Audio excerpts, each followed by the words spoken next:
kell on 8 läbi natukene ja me oleme Nordkapis. Eile õhtul jõudsime siia, mingisugune 8 õhtul ja Nordkapile omaselt on ilm täitsa käest ära. Ma mäletan, kui siin 3-4 aastat tagasi käidud sai, siis hakkas kergelt lund sadama. Praegu on lihtsalt öö otsa vihma sadanud ja kõvad tuuled olnud, et kui näiteks siit mäe otsast alla minna, eile kus me tulime, siis seal ei olnud mitte tilka tuult, nii et kõikide väikeste järvede peal vesi oli täiesti klaassile. Ja lootsin, et äkki üles jõudes ka, kõik on hästi, aga näed. Ja siis, inimesi on juba bussidega siia hakatud tooma. Oma suureks üllatuseks avastasime meile seda, et see suur maja, mis siia Nordkapi ehitatud on, tehakse lahti alles kella 11. Mis tähendab seda, et süüa saab 11. Või siis suures osas tähendab ka seda, et WC-se saab 11. Et nii palju, kui siin ööbijaid on, eile õhtuse seisuga 20 autot oli siin, kes ööbisid, siis nende jaoks ei ole mitte ühtegi vetsu, enne kui see maja uuesti lahti tehakse. See on iseenesest veidi veider. Aga arvestades seda, et eile pühapäeval ei olnud lahti ka mitte üks ainus kaubanduskeskus, mitte midagi osta ei saanud, siis võib-olla ei olegi nii veider. Mingi Norra värk. Aga nüüd ei ole midagi.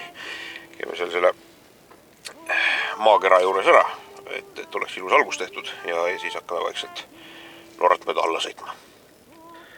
Tootearenduse koha pealt veel nii palju, et tagumised aknad on mul mustaks kleebitud läbipaistmatuks, et valgus sisse ei paistaks ja mul siin turvaline oleks, et kui ma näiteks õhtul hilja panen siin sees lambi põlema, siis ükskõik kui tumedad su aknad on, ikka on sisse näha ja välja näha siuke kerge varjuteater.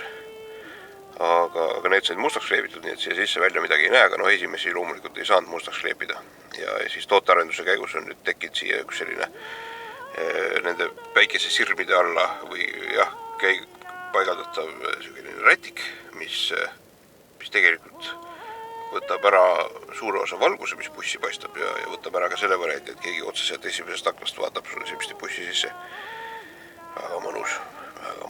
Ja eilne tootearenduse käigus tekkis veel selline variant, et see kööginurk, sellest sai arvutilaud, jälle väga mugav.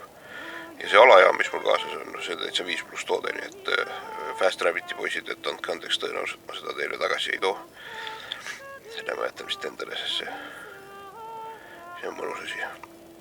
Vähemalt sellisel reisil töö tegemise koha pealt aitab küll kõvasti kaasa, sest ikkagi reaalselt saad asju täis laadida, läpakaid asju, siis 5+.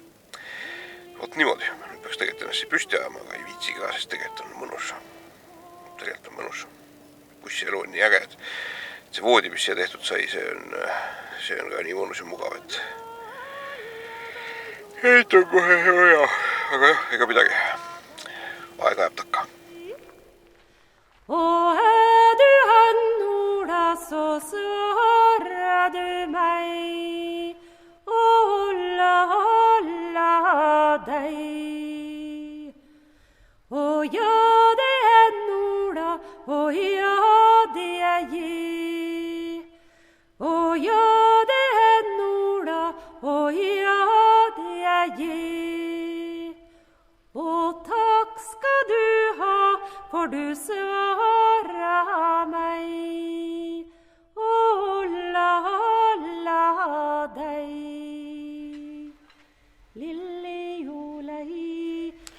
Tuli välja, et olin veidi ülekohtune selle kauni maja vastu. Kella 11 tehakse kõik asjad siin sees lahti. Välja arvatud WC-d, kuhu hakkab juba 6.30 sisse saama ja tegelikult on siin ka mingisugune kohvik, kus saab 16 euri eest hommikusööki süüa. Aga kui selline on võimalus olemas, siis tuleb seda kasutada, sest ees on jälle pikk sõidupäev ja siis vaatame, mis edasi saama hakkab. Aga öösel oled oma hädadega küll täitsa oma päi.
etasje 1.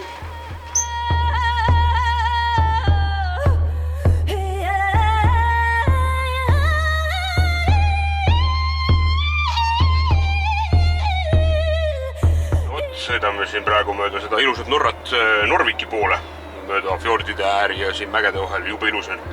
Ja jäin natuke mõtlema siin tehnoloogia peale, mida tänapäeval autodesse pannakse, et küll on võimalik mõõta, palju sa kilomeetrid läbi sõidad ja küll on võimalik mõõta, palju sul auto kütust võtab.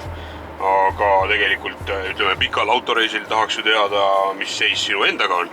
Et tegelikult võiks ju istme sees olla väike kaal, mis siis siit armatuurist sulle ära näitab kohe, et kas sa oled tugevas plussis oma autoreisiga või siis hakkad nii-öelda paremuse poole liikuma.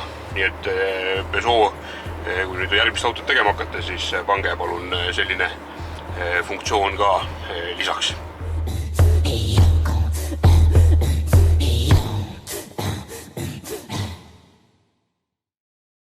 Paar head asja veel selle Garmin Camperi kohta. See on sedasorti mõnus masin, et kui sa selle telefoniga ära paaritad, siis hakkab ta tööle hands-freena, mis on ju tänapäeva maailmas igati mõnus asi, eriti veel olukorras, kus inimesed kipuvad telefoniga sõiduaeg igasuguseid asju tegema. Ja teine teema on see, et telefoni saad tõmmata äppi ja siis ta hakkab sulle kuvama siia peale ka neid sotsiaalmeedia teavitusi, et keegi on midagi kirjutanud või keegi on midagi laikinud. Iseenesest on see ka jälle hea asi, et sa ei pea käima uudisihimuliku inimesena kogu aeg refreshimas telefonis, vaid sa näed ära, et keegi Joonas on sind laikinud või keegi Rita tahab sulle sõbraks saada. Et siis sa tead, et sa ei pea närveldama. Jälle igavesti mõnus selline väike tehnoloogiline uuendus.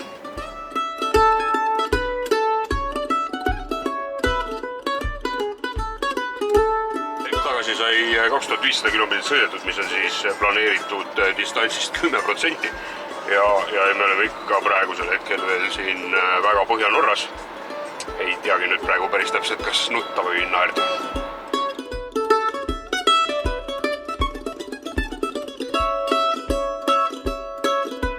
Aga vaata, nüüd juhtus sedamoodi asi.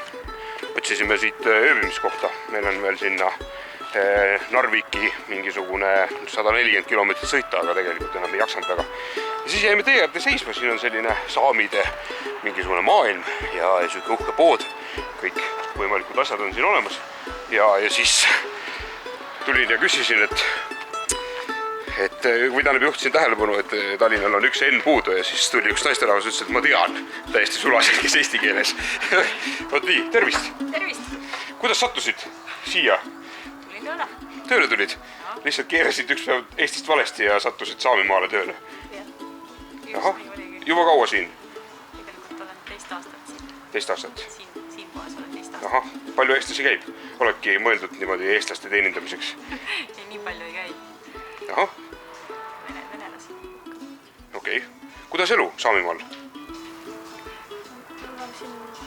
Ma tunnen ennast ikka rohkem nagu Norras siin. Siin on siuke saami oaas siin selles poes. Väga uhke. No vot, näed. Nagu juba vanal ajal öeldi, et eestlane on igas maailma sadamas, välja arvatud Muuga sadamas, aga lootust on. Nii et mine tea, sõidad mööda Norrat ringi ja ongi. Ja kusjuures eile oli ka tore päev. Enne kui Nordkapi tee pihta hakkas, siis käisime söömas ja menüü oli kõik norra keeles. Küsisin siis proua käest inglise keeles, et kas tal on ingliskeelne menüü ka, selle peale ütles, et kuule, meil on täitsa oma eestlane, et see tuleb ja tõlgib teile. Nii et seal on ka olemas. No vot, sedamoodi ja sellesse kauni poe kõrvale teemegi täna ööseks oma äiu ja jääme siia, sõidame homme edasi. Teeme täna siis põhjapõdra soppi ja täna on magustoid ka veel. Põhjapõdra magustoid? Ei, vahvel, mingi, mis juust see oli? Pruuni juustuga vahvel. Võt, see saab kaval asi olema. Ühesõnaga asja iroonia on selles, et ma tulin siia sõidule ju tegelikult puhkama. Aga näed, reisisarjad ja toredad süžeed leiavad mind igalt poolt üles. Mine tea, mis see reis nüüd veel endaga kaasa toob.